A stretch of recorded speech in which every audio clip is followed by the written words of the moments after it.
Olá, bem-vindo à nossa classe de Introdução Geral à Bíblia. Eu sou o pastor Elmer Guzman, professor de Teologia aqui no Seminário Adventista Latino-Americano, na sede regional do IAP, e para mim é um privilégio estar com você neste momento para estudarmos uma Introdução Geral à Bíblia.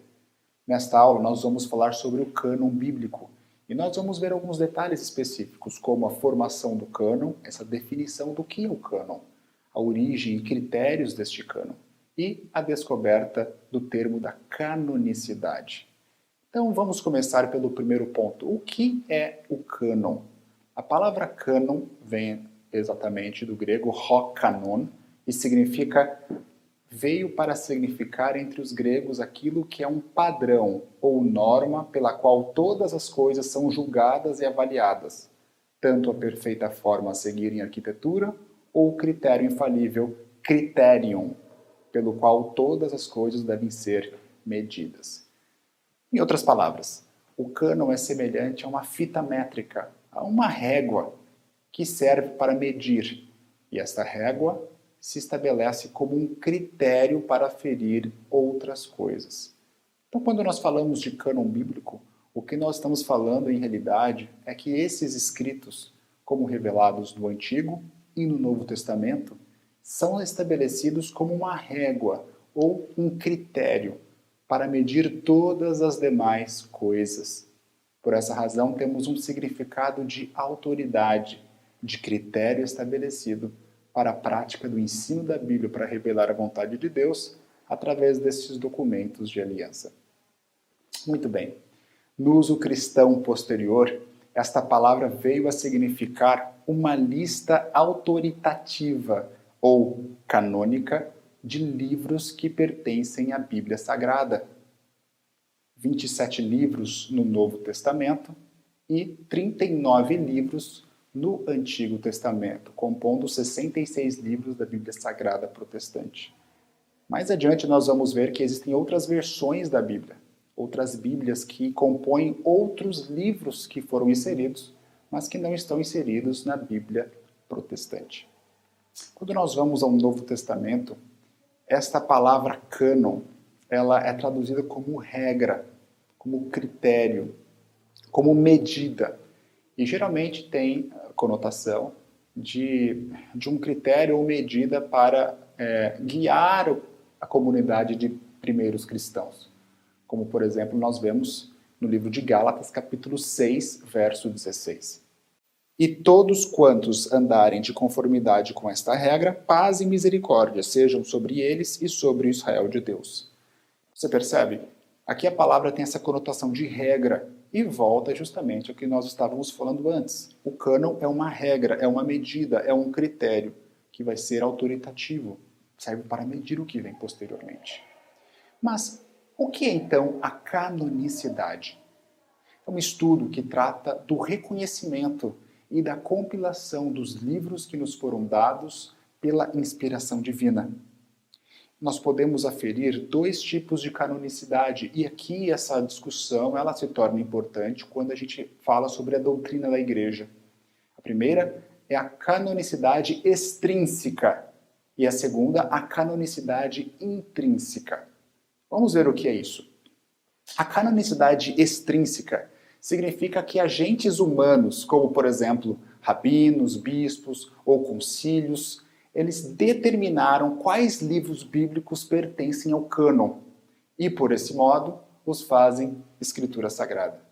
Em outras palavras, quem determina o cânon não é a própria Bíblia em si, mas são agentes externos da Bíblia.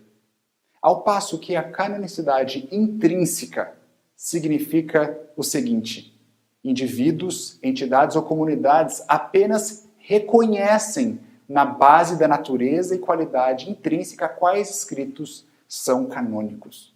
Você percebe a diferença? Ao passo que na canonicidade extrínseca, os agentes externos determinam quais livros compõem o cânon, na teoria da canonicidade intrínseca, na verdade, esses agentes externos apenas reconhecem que esses livros são canônicos, porque quem determina é o próprio Espírito Santo de Deus.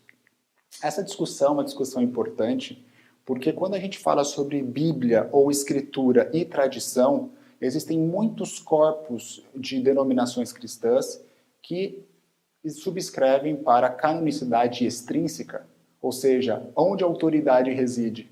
É na palavra de Deus ou é composta ou reside ou subsiste na comunidade, que chega a seus consensos e agora diz que a autoridade está na Bíblia. Veja, é diferente, é bem diferente. Bom, independente de qual teoria a gente subscreve, qual é o fato?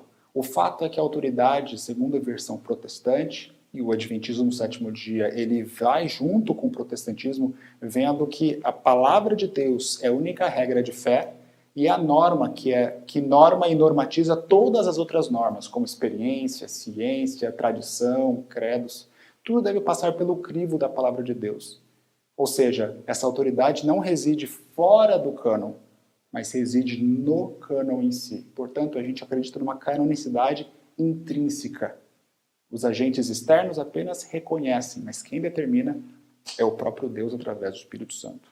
Mas, o que as Escrituras dizem sobre o cânon? É interessante que existem vários textos que colocam um pouco sobre o que é essa palavra de Deus, como que descreve ou qualifica esta palavra. Muitas vezes, por exemplo, essa palavra de Deus, quando aparece para um profeta, como em 1 Reis capítulo 22, versos 13 a 28, na história do profeta Micaías e do rei Josafá e Acabe, essa palavra de Deus, essa revelação, ela é descrita como a palavra de Deus que vem em nome do Senhor. Ou seja, essa palavra de Deus representa o próprio Senhor. Se eu mando uma carta para você e assino dizendo essa carta é em nome de Elmer, você sabe que esta carta ela representa o próprio Elmer. A palavra de Deus é em nome do Senhor. Outro detalhe interessante que nós vemos, como em 1 João capítulo 4, verso 1, é que quando a palavra de Deus é revelada, quando vem uma voz profética, é necessário nós provarmos os espíritos. Provai os espíritos. Por que isso? Por que isso é importante?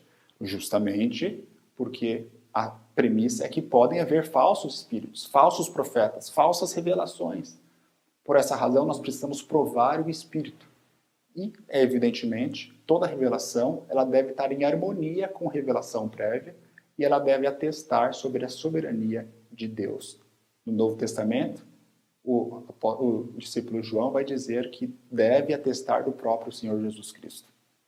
Deuteronômio capítulo 31, versos 24 e 26, também dizem que este cânon, essa revelação, é uma sagrada escritura.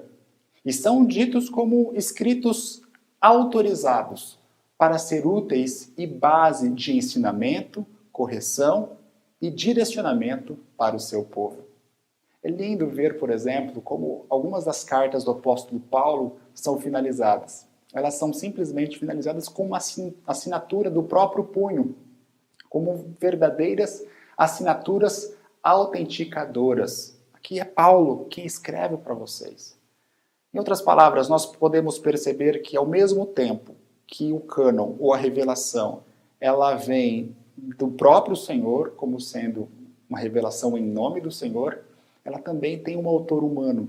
Em outras palavras, ela tem um autor divino, que é o próprio Senhor, e esse também é revelado através de um autor humano. É a teoria da dupla autoria. Mais para frente, nós vamos estudar na inspiração e revelação da Bíblia Sagrada como funciona essa dupla autoria. Como funciona essa relação entre revelação, inspiração e iluminação. Mas vamos aguardar um pouco mais e daqui a pouco a gente vê esses detalhes, ok?